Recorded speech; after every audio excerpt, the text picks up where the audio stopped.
मेरे प्यारे देशवासियों, नमस्कार। फिर एक बार आज मुझे मन की बात करने का अवसर मिला है। मेरे लिए मन की बात ये कर्मकांड नहीं है। मैं स्वयं भी आपसे बातचीत करने के लिए बहुत ही उत्सुक रहता हूँ और मुझे खुशी है कि हिंदुस्तान के हर कोने में मन की बातों के माध्यम से देश के सामान्य जनों से मैं जुड़ पाता हूँ। मैं आकाशवाणी का भी इसलिए भी आभारी हूँ कि उन्होंने इस मन की बात को शाम को 8 बजे प्रादेशिक भाषाओं में प्रस्तुत करने का सफल प्रयास किया है। और मुझे इस बात की भी खुशी है कि जो लोग मुझे सुनते हैं वे बाद में पत्र के द्वारा, टेलीफोन के द्वारा, माईगोव वेबसाइट के द्वारा, नरेंद्र मोदी ऐप के द्वारा अपनी भावनाओं को मेरे तक पहुंचाते हैं। बहुत सी आपकी बातें मुझे सरकार के काम में मदद करती हैं। जनहित की दृष्टि से सरकार कितनी सक्रिय होनी चाहिए, जनहित के काम कितने प्राथमिक होने चाहिए, इन बातों के लिए आपके साथ का मेरा ये संवाद, ये नाता बहुत काम आता है। मैं आशा करता हूँ कि आप और अधिक सक्रिय होकर के लोक भागीदारी से लोकतंत्र कैसे चले, इसको जरूर बल देंगे। गर्मी बढ़ती ही चली जा रही है। आशा करते थे कुछ कमी आएगी, लेकिन अनुभव आया कि गर्मी बढ़ती ही जा रही है। बीच में ये भी खबर आ गई कि शायद मानसून 1 सप्ताह विलम्ब कर जाएगा, तो चिंता और बढ़ गई। करीब करीब देश का अधिकतम हिस्सा गर्मी की भीषण आग का अनुभव कर रहा है। पारा आसमान को छू रहा है। पशु हो, पक्षी हो, इंसान हो, हर कोई परेशान है। पर्यावरण के कारण ही तो समस्याएं बढ़ती चली जा रही हैं। जंगल कम होते गए, पेड़ कटते गए और एक प्रकार से मानव जात ने ही प्रकृति को विनाश करके स्वयं के विनाश का मार्ग प्रशस्त कर दिया। 5 जून पर्यावरण दिवस है, अंतर्राष्ट्रीय पर्यावरण दिवस है। पूरे विश्व में पर्यावरण के लिए चर्चाएं होती हैं, चिंता होती हैं।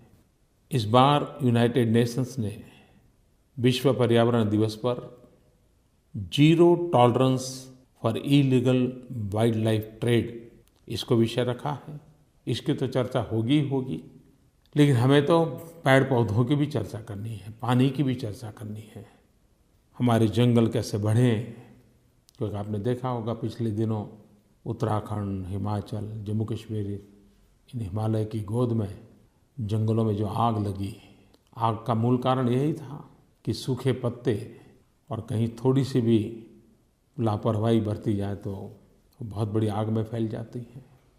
और इसलिए जंगलों को बचाना, पानी को बचाना, ये हम सबका दायित्व बन जाता है।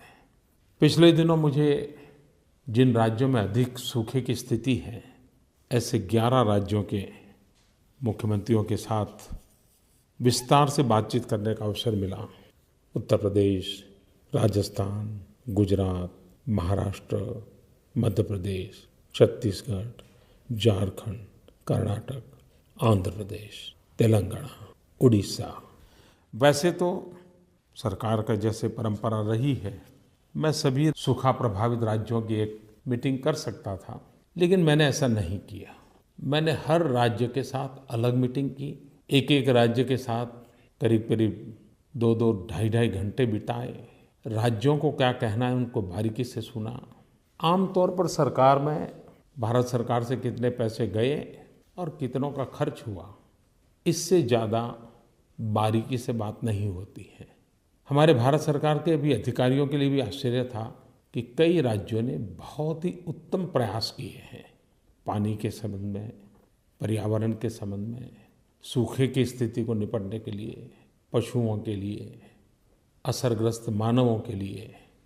और एक प्रकार से पूरे देश के हर कोने में किसी भी दल की सरकार क्यों न हो, ये अनुभव आया कि इस समस्या की लंबी अवधि की परिस्थिति से निपटने के लिए परमानेंट सॉल्यूशंस क्या हो, कायमी उपचार क्या हो, उस पर भी ध्यान था। एक प्रकार से मेरे लिए वो लर्निंग एक्सपीरियंस भी था। और मैंने तो मेरे नीति आयोग को कहा है कि जो बेस्ट प्रैक्टिसेस हैं उसको सभी राज्यों में कैसे ले आया जाए, उस पर भी कोई काम होना चाहिए। कुछ राज्यों ने, खास करके आंध्र ने, गुजरात ने टेक्नोलॉजी का भरपूर उपयोग किया है। मैं चाहूँगा कि आगे नीति आयोग के द्वारा राज्यों के ये जो विशेष सफल प्रयास है उसको हम और राज्यों में भी पहुँचाएं। ऐसी समस्याओं के समाधान में जनभागीदारी एक बहुत बड़ा सफलता का आधार होती है और उसमें अगर परफेक्ट प्लानिंग हो, उचित टेक्नोलॉजी का उपयोग हो और समय सीमा में व्यवस्थाओं को पूर्ण करने का प्रयास किया जाए, उत्तम परिणाम मिल सकते हैं, ऐसा मेरा विश्वास है। ड्राउट मैनेजमेंट को लेकर के, वाटर कंजर्वेशन को लेकर के, बूंद बूंद पानी बचाने के लिए, क्योंकि मैं हमेशा मानता हूँ पानी ये परमात्मा का प्रसाद है। जैसे हम मंदिर में जाते हैं, कोई प्रसाद दें और थोड़ा सा भी प्रसाद गिर जाता है तो मन में क्षोभ होता है, उसको उठा लेते हैं और 5 बार परमात्मा की माफ़ी मांगते हैं। ये पानी भी परमात्मा का प्रसाद है। एक बूंद भी बर्बाद हो तो हमें पीड़ा होनी चाहिए और इसलिए जल संचय का भी उतना ही महत्व है, जल संरक्षण का भी उतना ही महत्व है, जल सिंचन का भी उतना ही महत्व है। और इसीलिए तो per drop more crop, micro irrigation, कम से कम पानी से होने वाली फसल। अब तो खुशी की बात है कि कई राज्यों में हमारे गन्ने के किसान भी माइक्रो इरिगेशन का उपयोग कर रहे हैं, कोई ड्रिप इरिगेशन का उपयोग कर रहा है, कोई स्प्रिंकलर का कर रहा है। मैं इन राज्यों के साथ बैठा तो कुछ राज्यों ने पैडी के लिए भी, राइस की जो खेती करते हैं, उन्होंने भी सफलतापूर्वक ड्रिप इरिगेशन का प्रयोग किया है और उसके कारण उनकी पैदावार भी ज़्यादा हुई, पानी भी बचा और मजदूरी भी कम हुई। इन राज्यों से मैंने जब सुना तो बहुत से राज्य ऐसे हैं कि जिन्होंने बहुत बड़े बड़े टारगेट लिए हैं। खास करके महाराष्ट्र, आंध्र और गुजरात, 3 राज्यों ने ड्रिप इरिगेशन में बहुत बड़ा काम किया है और उनकी तो कोशिश है कि हर वर्ष 2-2, 3-3 लाख हेक्टेयर माइक्रो इरिगेशन में जुड़ते जाएं। ये अभियान अगर सभी राज्यों में चल पड़ा तो खेती को भी बहुत लाभ होगा, पानी का भी संचय होगा। हमारे तेलंगाना के भाइयों ने मिशन भागीरथी के द्वारा गोदावरी और कृष्णा नदी के पानी का बहुत ही उत्तम उपयोग करने का प्रयास किया है। आंध्र प्रदेश ने नीरू प्रगति मिशन, उसमें भी टेक्नोलॉजी का उपयोग, ग्राउंड वाटर रिचार्जिंग का प्रयास।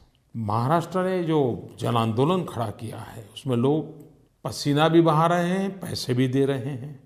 जलयुक्त शिविर अभियान, सचमुच में ये आंदोलन महाराष्ट्र को भविष्य के संकट से बचाने के लिए बहुत काम आएगा, ऐसा मैं अनुभव करता हूँ। छत्तीसगढ़ ने लोक सुराज, जल सुराज अभियान चलाया है। मध्य प्रदेश ने बलराम तालाब योजना, करीब करीब 22,000 तालाब, ये छोटे आंकड़े नहीं हैं, इस पर काम चल रहा है। उनका कपिल धारा कूप योजना। उत्तर प्रदेश ने मुख्यमंत्री जल बचाओ अभियान। कर्नाटक ने कल्याणी योजना के रूप में कुओं को फिर से जीवित करने की दिशा में काम आरंभ किया है।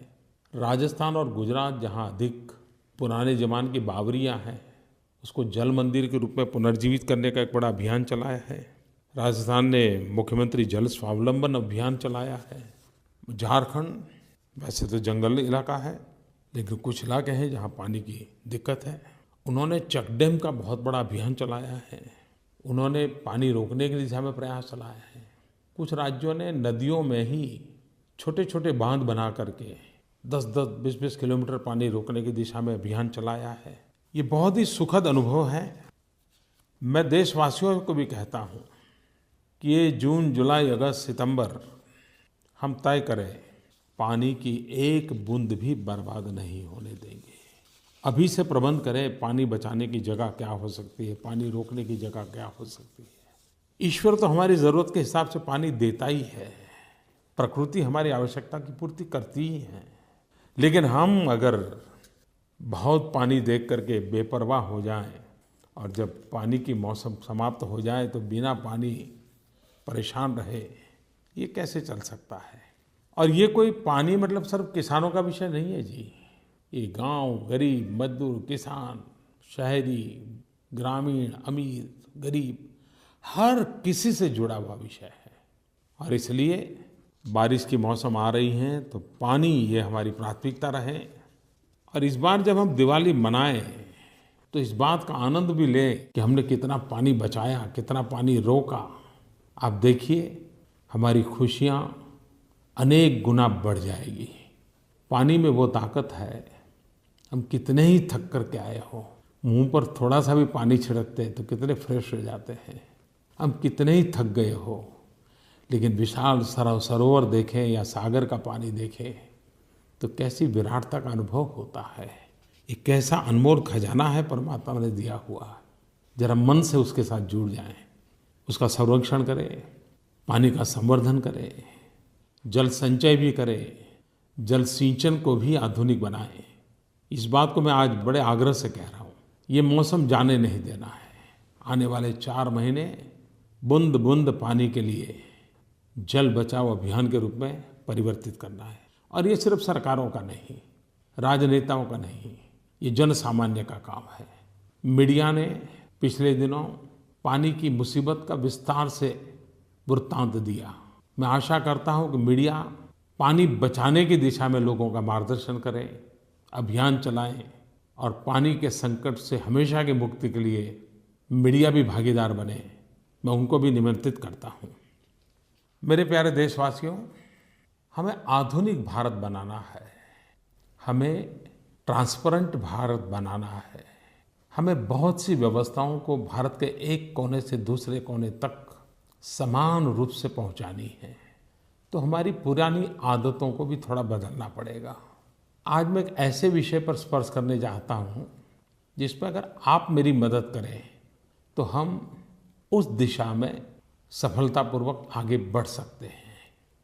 हम सबको मालूम है, हमें स्कूल में पढ़ाया जाता था कि एक ज़माना था जब सिक्के भी नहीं थे, नोटें भी नहीं थी, बार्टर सिस्टम हुआ करती थी कि आपको अगर सब्जी चाहिए तो बदले में इतने गेहूँ दे दो, आपको नमक चाहिए तो बदले में इतनी सब्जी दे दो।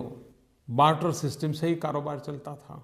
धीरे धीरे करके मुद्रा आने लगी, कॉइन आने लगे, सिक्के आने लगे, नोटें आने लगी। लेकिन अब वक्त बदल चुका है। पूरी दुनिया कैशलेस सोसाइटी की तरफ आगे बढ़ रही है। इलेक्ट्रॉनिक टेक्नोलॉजिकल व्यवस्था के द्वारा हम रुपये पा भी सकते हैं, रुपये दे भी सकते हैं, चीज़ खरीद भी सकते हैं, बिल चुकता भी कर सकते हैं। और इससे जेब में से कभी बटुए की चोरी होने का तो सवाल ही नहीं उठेगा। हिसाब रखने की भी चिंता नहीं रहेगी, ऑटोमेटिक हिसाब रहेगा। शुरुआत थोड़ी कठिन लगेगी, लेकिन एक बार आदत लगेगी तो ये व्यवस्था सरल हो जाएगी। और ये संभावना इसलिए है कि हमने इन दिनों जो प्रधानमंत्री जनधन योजना का अभियान चलाया, देश के करीब करीब सभी परिवारों के बैंक खाते खुल गए। दूसरी तरफ आधार नंबर भी मिल गया और मोबाइल तो करीब करीब हिंदुस्तान के हर हिंदुस्तानी के हाथ में पहुंच गया है। तो जनधन, आधार और मोबाइल, जेम, JAM, इसका तालमेल करते हुए हम इस कैशलेस सोसाइटी की तरफ आगे बढ़ सकते हैं। आपने देखा होगा कि जनधन अकाउंट के साथ रुपे कार्ड दिया गया है। आने वाले दिनों में ये कार्ड क्रेडिट और डेबिट दोनों की दृष्टि से काम आने वाला है। और आजकल तो एक बहुत छोटा सा इंस्ट्रूमेंट भी आ गया है जिसको कहते हैं पॉइंट ऑफ सेल, POS। उसकी मदद से आप अपना आधार नंबर हो, रुपए कार्ड हो, आप किसी को भी पैसा चुकता करना है तो उससे दे सकते हैं। जेब में से रुपये निकालने की, गिनने की ज़रूरत ही नहीं है, साथ लेके घूमने की ज़रूरत नहीं है। भारत सरकार ने जो कुछ इनिशिएटिव लिए हैं उसमें एक POS के द्वारा पेमेंट कैसे हो, पैसे कैसे लिए जाएं। दूसरा काम हमने शुरू किया है bank on mobile, universal payment interface banking transaction, UPI तरीके को बदल कर रख देगा। आपके मोबाइल फ़ोन के द्वारा मनी ट्रांजैक्शन करना बहुत ही आसान हो जाएगा। और खुशी की बात है कि NPCI और बैंक इस प्लेटफॉर्म को मोबाइल ऐप के जरिए लॉन्च करने के लिए काम कर रहे हैं। और अगर ये हुआ तो शायद आपको रुपए कार्ड के भी साथ रखने की ज़रूरत नहीं पड़ेगी। देश में करीब करीब 1.25 लाख बैंकिंग कॉरेस्पोंडेंस के रूप में नौजवानों को भर्ती किया गया है। एक प्रकार से बैंक आपके द्वार पर उस दिशा में काम किया है। पोस्ट ऑफिस को भी बैंकिंग सेवाओं के लिए सज्ज कर दिया गया है। इन व्यवस्थाओं का अगर हम उपयोग करना सीख लेंगे और आदत डालेंगे तो फिर हमें ये करेंसी की ज़रूरत नहीं पड़ेगी, नोटों की ज़रूरत नहीं पड़ेगी, पैसों की ज़रूरत नहीं पड़ेगी। कारोबार अपने आप चलेगा और उसके कारण एक ट्रांसपेरेंसी आएगी। 2 नंबरी कारोबार बंद हो जाएंगे, काले धन का तो प्रभाव ही कम होता जाएगा। तो मैं देशवासियों से आग्रह करता हूँ कि हम शुरू तो करें। देखिए, एक बार शुरू करेंगे तो बहुत सरलता से हम आगे बढ़ेंगे। आज से 20 साल पहले किसने सोचा था कि इतने सारे मोबाइल अपने हर हाथ में आ गए। धीरे धीरे आदत हो गई, अब तो उसके बिना रह नहीं सकते। हो सकता है ये कैशलेस सोसाइटी भी वैसा ही रूप धारण कर ले, लेकिन कम समय में होगा तो ज़्यादा अच्छा होगा। मेरे प्यारे देशवासियों, जब भी ओलंपिक के खेल आते हैं और जब खेल शुरू हो जाते तो फिर हम सर पटक के बैठते हैं, हम गोल्ड मेडल में कितने पीछे रह गए, सिल्वर मिला कि नहीं मिला, ब्रॉन्ज से चला है न चला है, ये रहता है। ये बात सही है कि खेलकूद में हमारे सामने चुनौतियां बहुत है, लेकिन देश में एक माहौल बनना चाहिए रियो ओलंपिक के लिए जाने वाले हमारे खिलाड़ियों को प्रोत्साहित करने का, उनका हौसला बुलंद करने का। हर किसी ने अपने अपने तरीके से कोई गीत लिखे, कोई कार्टून बनाए, कोई शुभकामनाएं संदेश दें, कोई किसी गेम को प्रोत्साहित करे, लेकिन पूरे देश ने हमारे इन खिलाड़ियों के प्रति एक बड़ा ही सकारात्मक माहौल बनाना चाहिए। परिणाम जो आएगा आएगा, खेल है, खेल है, जीत भी होती है, हार भी होती है, मेडल आते भी हैं, नहीं भी आते हैं, लेकिन हौसला बुलंद होना चाहिए। और ये जब मैं बात करता हूँ तब मैं हमारे खेल मंत्री श्रीमान सर्बानंद सोनोवाल को भी एक काम के लिए मुझे मन को छू गया तो मैं आपको कहना चाहता हूँ। हम सब लोग गत सप्ताह चुनाव के नतीजे क्या आएंगे, आसाम में क्या परिणाम आएंगे, उसी में लगे थे। और श्रीमान सर्बानंद जी तो स्वयं आसाम के चुनाव का नेतृत्व कर रहे थे, मुख्यमंत्री के उम्मीदवार थे, लेकिन वो भारत सरकार के मंत्री भी थे। और मुझे ये जब जानकारी मिली तो बड़ी खुशी हुई कि वो असम चुनाव के रिजल्ट के पहले किसी को बताए बिना पटियाला पहुंच गए, पंजाब। आप सबको मालूम होगा, Netaji Subhash national institute of sports NIS, जहां पर ओलंपिक में जाने वाले हमारे खिलाड़ियों की ट्रेनिंग होती है, वो सब वहीं है। वे अचानक वहां पहुंच गए। खिलाड़ियों के लिए भी सरप्राइज था और खेल जगत के लिए भी सरप्राइज था कि कोई मंत्री इस प्रकार से इतनी चिंता करे। खिलाड़ियों की क्या व्यवस्था है, खाने की व्यवस्था क्या है, आवश्यकता के अनुसार न्यूट्रिशन फूड मिल रहा है कि नहीं मिल रहा है, उनकी बॉडी के लिए जो आवश्यक ट्रेनर है वो ट्रेनर है कि नहीं है, ट्रेनिंग के सारे मशीन्स ठीक चल रहे हैं कि नहीं चल रहे हैं, सारी बातें उन्होंने बारीकी से देखी। एक एक खिलाड़ी के कमरे को जाकर के देखा, खिलाड़ियों से विस्तार से बातचीत की, मैनेजमेंट से बात की, ट्रेनर से बात की, खुद ने सब खिलाड़ियों के साथ खाना भी खाया। चुनाव नतीजे आने वाले हो, मुख्यमंत्री के नाते नए दायित्व की संभावना हो, लेकिन फिर भी अगर मेरा एक साथी खेल मंत्री के रूप में इस काम की इतनी चिंता करे तो मुझे आनंद होता है। और मुझे विश्वास है कि हम सब इसी प्रकार से खेल के महत्व को समझें, खेल जगत के लोगों को प्रोत्साहित करें, हमारे खिलाड़ियों को प्रोत्साहित करें। ये अपने आप में बहुत बड़ी ताकत बन जाती है जी। जब खिलाड़ी को लगता है कि 125 करोड़ देशवासी उसके साथ खड़े हैं तो उसका हौसला बुलंद हो जाता है। पिछली बार मैंने फीफा अंडर 17 वर्ल्ड कप के लिए बातें की थी और मुझे जो सुझाव आए देश भर से, और इन्होंने मैंने देखा है कि फुटबॉल का एक माहौल पूरे देश में नज़र आने लगा है। कई लोग इनिशिएटिव लेके अपनी अपनी टीमें बना रहे हैं। नरेंद्र मोदी मोबाइल ऐप पर मुझे हज़ारों सुझाव मिले। हो सकता है बहुत लोग खेलते नहीं होंगे, लेकिन देश के हज़ारों लाखों नौजवानों की खेल में इतनी रुचि है, ये अपने आप में मेरे लिए सुखद अनुभव था। क्रिकेट और भारत का लगाव तो हम जानते हैं, लेकिन मैंने देखा फुटबॉल में भी इतना लगाव, ये अपने आप में बड़ा ही एक सुखद भविष्य का संकेत देता है। तो रियो ओलंपिक के लिए पसंदगी के पात्र हमारे सभी खिलाड़ियों के प्रति हम लोग एक उमंग और उत्साह का माहौल बनाएं। आने वाले दिनों में हर चीज़ को जीत और हार की कसौटी से न कसा जाए, स्पोर्ट्समैन स्पिरिट के साथ भारत दुनिया में अपनी पहचान बनाए। मैं देशवासियों की अपील करता हूँ कि हमारे खेल जगत से जुड़े साथियों के प्रति उत्साह और उमंग का माहौल बनाने में हम भी कुछ करें। पिछले 8-10 दिन से कहीं न कहीं से नए-नए रिजल्ट आ रहे हैं। मैं चुनाव के रिजल्ट की बात नहीं कर रहा हूँ, मैं उन विद्यार्थियों की बात कर रहा हूँ जिन्होंने साल भर कड़ी मेहनत की, एग्ज़ाम दी, 10th के, 12th के, एक के बाद एक रिजल्ट आना शुरू हुआ है। ये तो साफ हो गया है कि हमारी बेटियां पराक्रम दिखा रही हैं, खुशी की बात है। इन परिणामों में जो सफल हुए हैं उनको मेरी शुभकामनाएं हैं, बधाई है। जो सफल नहीं हो पाए उनको मैं फिर से एक बार कहना चाहूँगा कि ज़िंदगी में करने के लिए बहुत कुछ होता है। अगर हमारी इच्छा के मुताबिक परिणाम नहीं आए तो कोई ज़िंदगी अटक नहीं जाती है। विश्वास से जीना चाहिए, विश्वास से आगे बढ़ना चाहिए। लेकिन एक बड़े नए प्रकार का मेरे सामने प्रश्न आया है और मैंने वैसे इस विषय में कभी सोचा नहीं था, लेकिन मेरे माईगॉव पर एक ईमेल आया तो मेरा एक ध्यान गया। मध्य प्रदेश के कोई मिस्टर गौरव है, गौरव पटेल, उन्होंने एक बड़ी अपनी कठिनाई मेरे सामने प्रस्तुत की है। गौरव पटेल कह रहे हैं कि एमपी के बोर्ड एग्ज़ाम में मुझे 89.33% मिले हैं। तो ये पढ़ के मुझे तो लगा वहाँ क्या खुशी की बात है, लेकिन आगे वो अपने दुख की कथा कह रहे हैं। गौरव पटेल कह रहे हैं कि साहब 89.33% मार्क्स लेके जब मैं घर पहुँचा तो मैं सोच रहा था कि चारों तरफ से मुझे बधाइयाँ मिलेगी, अभिनंदन होगा। लेकिन मैं हैरान था, घर में हर किसी ने मुझे यही कहा, अरे यार 4 मार्क ज़्यादा आते तेरा 90% हो जाता।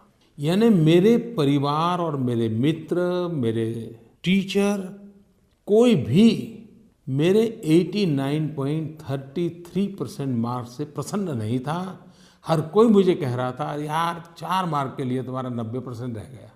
अब मैं इस बात को समझ नहीं पा रहा हूँ कि ऐसी स्थिति को कैसे मैं हैंडल करूँ।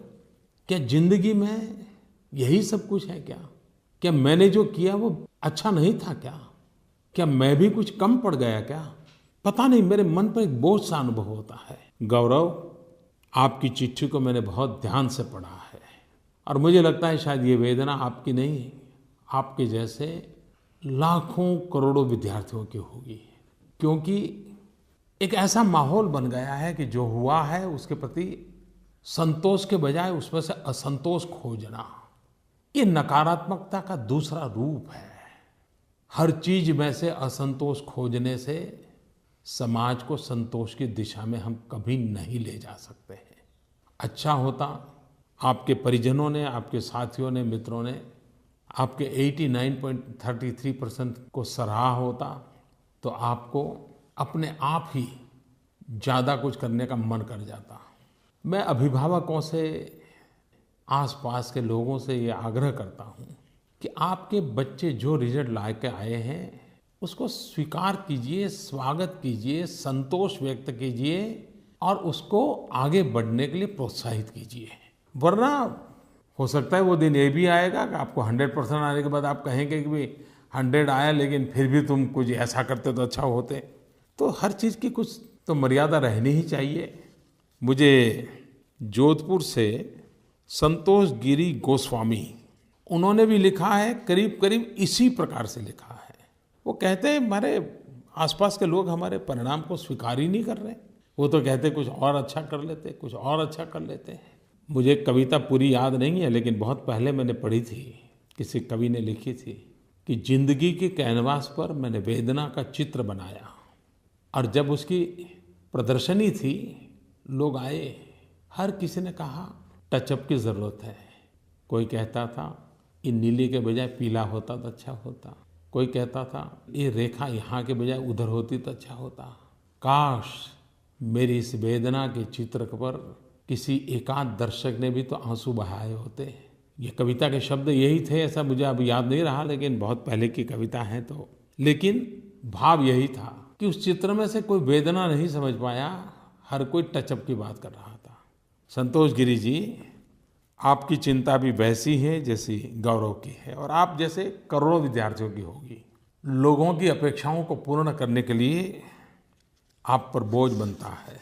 मैं तो आपसे इतना ही कहूँगा कि ऐसी स्थिति में आप अपना संतुलन मत खोइए। हर कोई अपेक्षाएं व्यक्त करता है, सुनते रहिए, लेकिन अपने बात पर डटे रहिए और कुछ अधिक अच्छा करने का प्रयास भी करते रहिए। लेकिन जो मिला है उस पर संतोष नहीं करोगे तो फिर नई इमारत कभी नहीं बना पाओगे। सफलता की मजबूत नींव ही बड़ी सफलता का आधार बनती है। सफलता में से भी पैदा हुआ असंतोष सफलता की सीढ़ी नहीं बना पाता, वो असफलता की गारंटी बन जाता है। और इसलिए मैं आपसे आग्रह करूंगा कि जितनी सफलता मिली है उस सफलता को गुनगुनाओ, उसी में से नई सफलता की संभावनाएं पैदा होगी। लेकिन ये बात मैं अड़ोस पड़ोस और माँ बाप और साथियों से ज़्यादा कहना चाहता हूँ कि आप अपने बच्चों के साथ कृपा करके आपकी अपेक्षाएं उन पर मत थोपिए। और दोस्तों, क्या कभी कभी जिंदगी में असफल हुए तो क्या वो जिंदगी ठहर जाती है क्या? जो कभी एग्जाम में अक्षर मार्क नहीं ला सकता वो स्पोर्ट्स में बहुत आगे निकल जाता है, संगीत में आगे निकल जाता है, कला कारीगरी में आगे निकल जाता है, व्यापार में आगे निकल जाता है। ईश्वर ने हर किसी को कोई न कोई तो अद्भुत विधा दी ही होती है। बस आपके अपने भीतर की शक्ति को पहचानिए, उस पर बल दीजिए, आप आगे निकल जाएंगे। और ये जीवन में हर जगह पे होता है। आपने संतूर नाम के वाद्य को सुना होगा। एक जमाना था संतूर वाद्य कश्मीर की घाटी में फोक म्यूजिक के साथ जुड़ा हुआ था। लेकिन ये पंडित शिव कुमार थे जिन्होंने उसको हाथ लगाया और आज दुनिया का एक महत्वपूर्ण वाद्य बना दिया। शहनाई, शहनाई हमारी संगीत के पूरे क्षेत्र में सीमित जगह पे था। ज्यादातर राजा महाराजाओं के जो दरबार हुआ करते थे उसके गेट पर ही उसका स्थान रहता था। लेकिन उस्ताद बिस्मिल्लाह खान ने जब शहनाई को हाथ लगाया तो आज विश्व का उत्तम सा वाद्य बन गया, उसकी एक पहचान बन गई। और इसलिए आपके पास क्या है, कैसा है कि चिंता छोड़िए, उस पर आप जुड़ जाइए, परिणाम मिलेगा ही मिलेगा। मेरे प्यारे देशवासियों, कभी कभी मैं देखता हूँ कि हमारे गरीब परिवारों को भी आरोग्य को लेकर के जो खर्च होता है वो जिंदगी की पटरी को असंतुलित कर देता है। और ये सही है कि बीमार न होने का खर्चा बहुत कम होता है, लेकिन बीमार होने के बाद स्वस्थ होने का खर्चा बहुत ज़्यादा होता है। हम ऐसी जिंदगी क्यों न जिए ताकि बीमारी आए ही नहीं, परिवार पर आर्थिक बोझ हो ही नहीं। एक तो स्वच्छता बीमारी से बचाने का सबसे बड़ा आधार है। गरीब की सबसे बड़ी सेवा अगर कोई कर सकता है तो स्वच्छता कर सकती है। और दूसरा जिसके लिए मैं लगातार आग्रह करता हूँ वो है योग। कुछ लोग उसको योगा भी कहते हैं। 21 जून अंतर्राष्ट्रीय योग दिवस है। पूरे विश्व में योग के प्रति एक आकर्षण भी है, श्रद्धा भी है और विश्व ने इसको स्वीकार किया है। हमारे पूर्वजों ने हमें दी हुई एक अनमोल भेंट है जो हमने विश्व को दी है। तनाव से ग्रस्त विश्व को संतुलित जीवन जीने की ताकत योग देता है। Prevention is better than cure.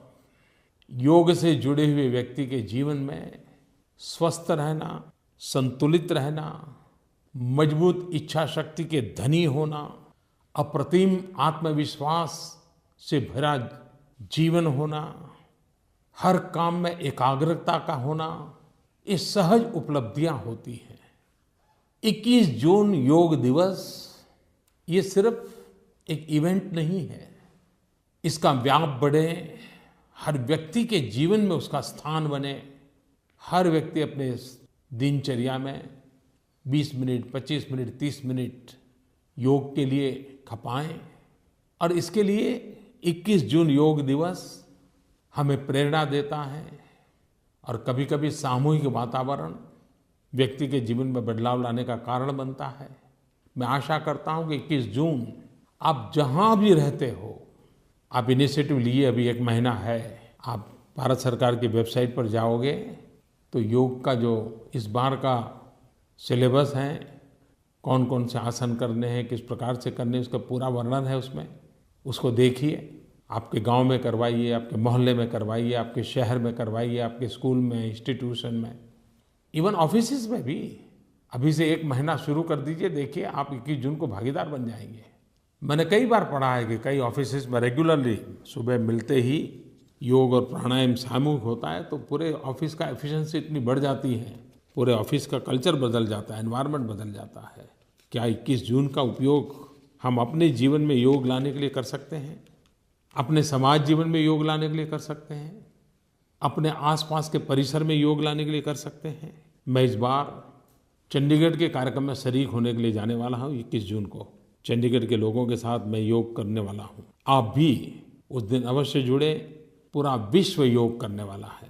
आप कहीं पीछे न रह जाएं, ये मेरा आग्रह है।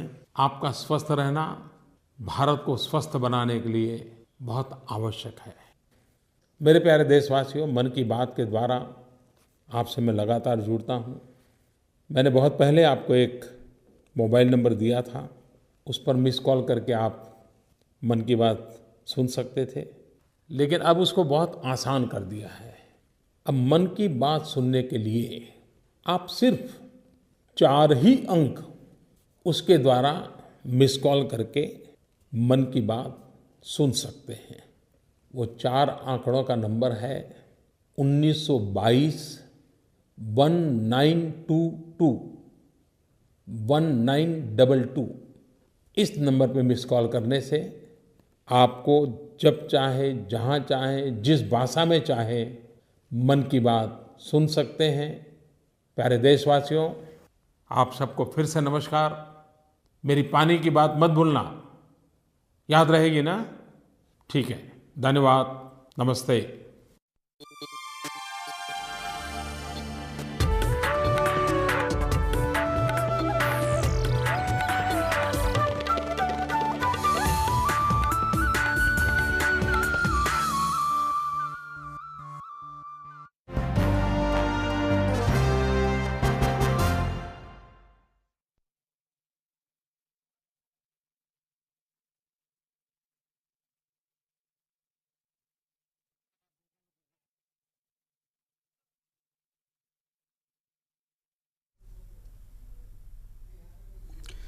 नमस्कार, दूरदर्शन पर आप सभी का स्वागत है। आप देख रहे हैं विशेष प्रसारण हमारा, जिसमें हम बात करेंगे प्रधानमंत्री के मन की बात कार्यक्रम की। अब से कुछ देर पहले ही आपने मन की बात कार्यक्रम को सुना। 20वां संस्करण था प्रधानमंत्री का मन की बात कार्यक्रम का।